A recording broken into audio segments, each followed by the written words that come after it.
In 1980, the Paragon Hotel became one of the most popular vacation spots for celebrities and rich people. Eventually a famous mobster started to conduct a shady business at the hotel and even invested in it. Afterward, the owner's wife was found dead and he went missing. This caused the hotel to close its doors. When the mobster died too, his fortune disappeared. A few months ago, Amanda desperately crawled on the floor of a dark corridor to try to get away. Suddenly she saw something in front of her and froze in horror.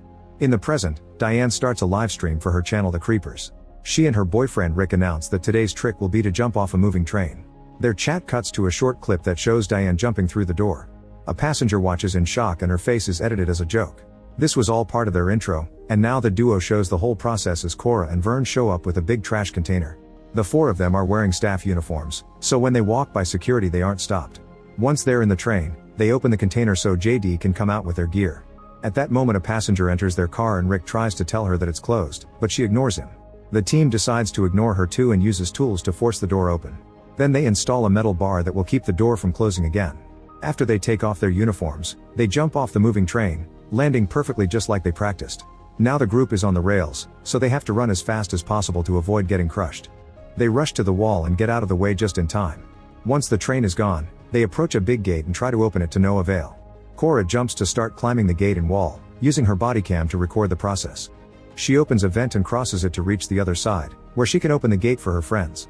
The group explores a corridor and admires the graffiti that decorates every inch of the walls. At the end of the corridor they find a graffiti by the famous artist Basquiat. After Rick reminds everyone to record but not to touch, they take pictures and videos of the place. However, JD starts breaking a piece of the Basquiat graffiti, ignoring his friends when they scold him. Rick jumps on him to try to stop him and a fight ensues. Once Vern pulls them apart, Rick kicks JD out of the team. JD says he'd rather be rich than a nobody and leaves with the graffiti piece. Minutes later the group hears the guards coming. They immediately start running down the tunnel and manage to escape without getting caught. The next day, Diane checks the uploaded video and sees it only got 82 views. The team is frustrated because they don't know what else to do to get views, so Rick reveals he has a surprise. He's acquired the blueprints of the Paragon Hotel because he's heard that the mobster's money is still hidden there. Many people have tried to enter the abandoned building to search for that money, but none of them ever returned. The legend says evil lives there and doesn't like visitors. The group is excited about the idea of finding the money, but Rick reminds them of their rule: they only document. Then Diane takes off her hat to reveal her new hair color. Rick is left in shock, which disappoints her. At that moment they get a notification and discover that JD has joined a new team. He shows off the stolen wall piece in a video and insults the creepers. His new friends are playing Russian roulette, so Rick calls them psychos. While the others aren't watching, Diane posts that they'll be going to the Paragon. The following night, Vern, Cora, and Rick are in a motel with their gear, but they haven't heard from Diane. At that moment someone knocks on the door and Rick opens it to find Frank, who works for the Vice news outlet. Cora explains that he contacted her and she invited him to come with them. Then Diane finally arrives, so Frank explains himself. He wants to watch the group crack the Paragon and publish the story. He knows about their plan from Diane's post, and the group gets angry at her for ruining the surprise. Rick thinks it's a bad idea, and Vern believes Frank is an undercover cop.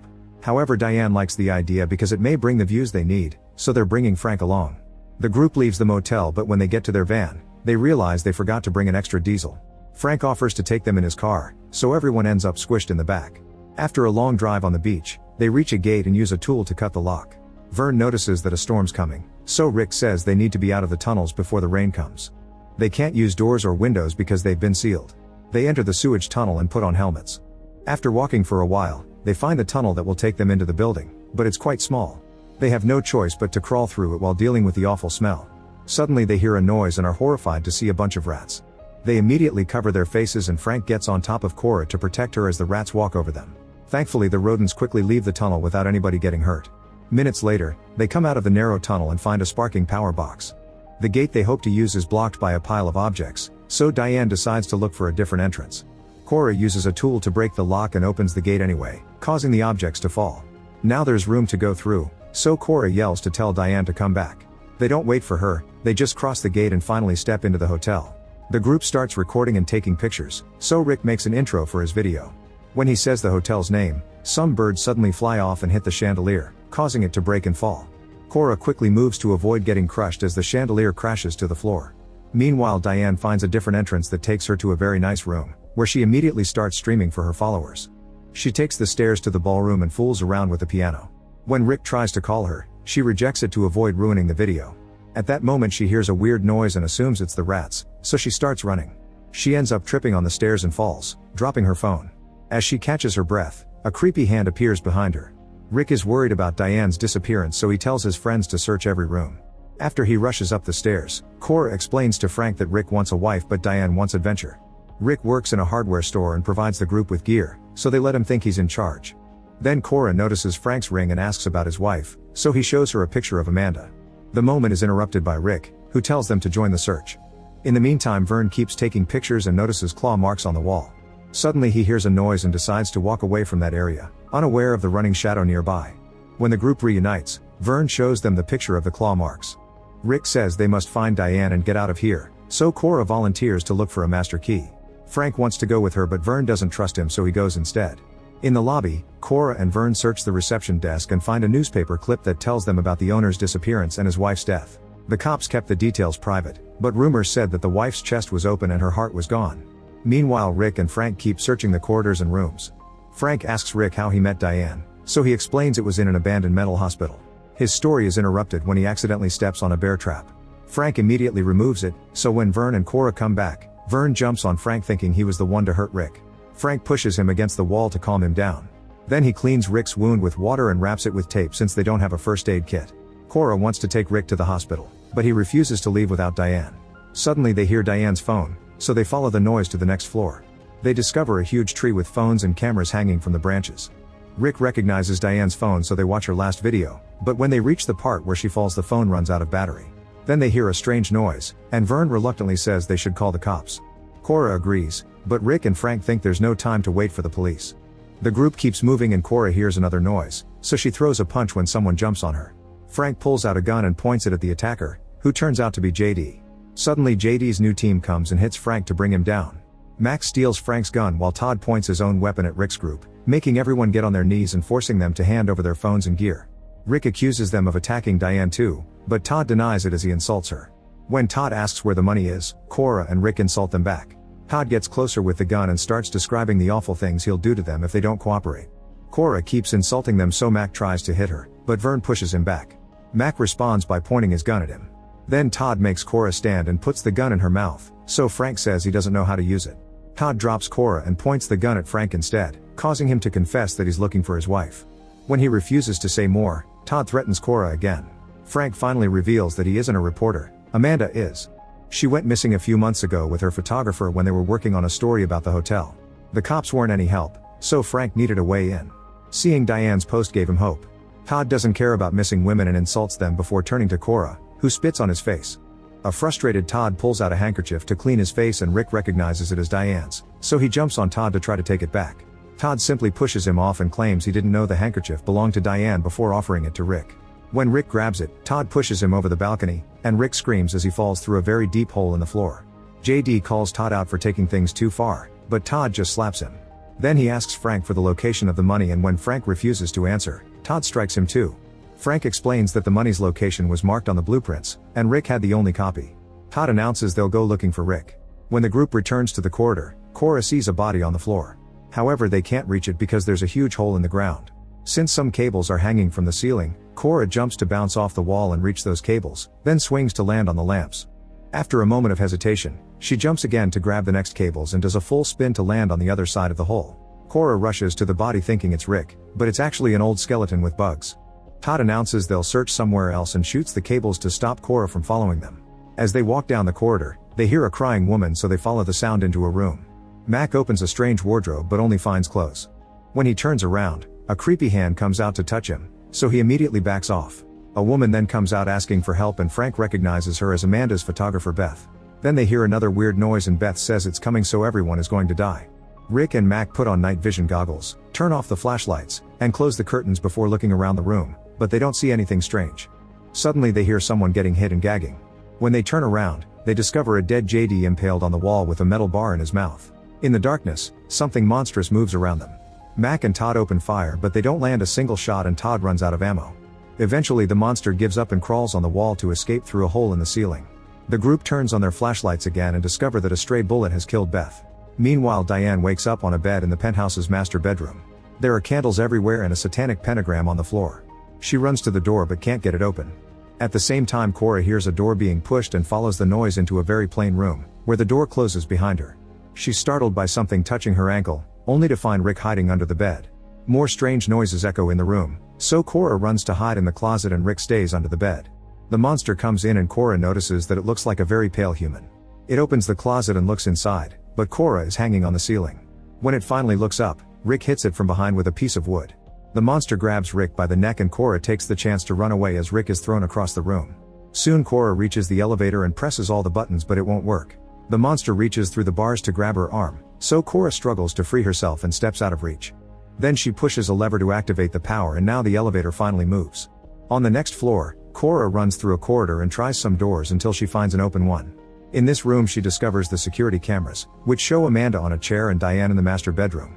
Cora then notices a pile of VHS tapes and notices one with weird symbols on its label. She plays it on a TV and several minutes of static are followed by a human-shaped shadow. A creepy voice says that a powerful secret was shared with him to become more than a foolish man. This changes to a recording of the murder of the owner's wife and the murderer ripping her heart out. At the same time, Diane looks around until she discovers a book called His Dark Majesty. A dedication from the mobster to the owner's wife says that this book can give her great power but also great pain. The book's text talks about a ritual to channel the forbidden power of shadow alchemy, using words like satanic and ungodly. Illustrations show a terrifying monster eating people and a human transforming into a creature. Another drawing shows the creature eating a person's heart. Both the book and the recording explain that by eating a mortal's sacred heart, the chosen one will be gifted with supernatural strength. Meanwhile, Todd and Mac run around until they find an open room with bullet holes in the wall. To their surprise, the money is right there falling from a wardrobe. Todd rushes to pick it up while Mac looks around. He's horrified to find a skeleton on the floor with its chest open and rats feeding on it. Mac decides the money isn't worth this and runs away. When Mac reaches the stairs, he hears the monster and opens fire, but the creature quickly escapes. Mac keeps running and tries to cross the door, only to suddenly fall. It turns out there's a wire tied across the door and it slashed his neck, so he's now slowly bleeding to death. Back in the room, Todd tries to leave with the money but the monster blocks him. It grabs him by the neck and stabs his chest with its long nails to rip out his heart. After Todd drops dead, the monster eats the heart. While Cora sees the bodies on all the screens, Diane keeps reading. The book says that the final transformation from man to beast occurs when the Dark Lord is offered the joining of two souls that want to become one. Then the man-beast will enjoy eternal life. Diane then sees a wedding dress on a chair and realizes the monster wants to use her for the final ritual. Suddenly the monster appears behind her and caresses her face. On the stairs, Frank and Vern hear a voice. They rush down and almost walk into the wire, but they stop just in time. Mac's body is on the floor with a hole in his chest, and the voice is coming from his bag with the gear. Vern pulls out a walkie-talkie and finally talks to Cora, who tells them to run because she sees that the monster is coming. Frank and Vern run as fast as possible and make it to the kitchen. After they lock the door and get a knife, Cora tells them they can escape using the dumbwaiter.